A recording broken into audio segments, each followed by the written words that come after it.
শাক পাতে পারে না, গ্যারেন্টি দিয়ে বলছি। এইভাবে যদি শাক বানাও তাহলে যারা শাক খেতে চায় না চেয়ে চেয়ে খাবে। প্রথমে বেশ কিছুটা তেল নিয়ে নেব, এবার এর মধ্যে দেব 5 ফোড়ন আর একটা শুকনো লঙ্কা, এবার বেশ কিছুটা কুচো করা রসুন। এবার রসুনটা ভাজা হয়ে গেলে এর মধ্যে দিয়ে দেবো কুচো করা পেঁয়াজ। এটাকে একটু গোল্ডেন ব্রাউন করে ভেজে নেব।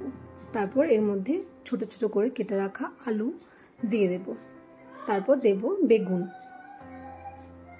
এবার এগুলোকে খুব ভালোভাবে নেড়ে চেড়ে ঢাকা চাপা দিয়ে ভালো করে একটু সেদ্ধ হতে দেব। এবার অন্যদিকে আমি একটু চিনেবাদাম ভেজে নিয়েছি। দেখো এটা অনেকটা নরম হয়ে এসছে। এবার এর মধ্যে দিয়ে দেব কলমি শাক। কলমি শাকটা কাটার কোনো প্রয়োজন নেই, তোমরা চাইলেই কাটতে পারো, কিন্তু কোনো দরকার নেই, এটা এমনিতেই নরম হয়ে যাবে।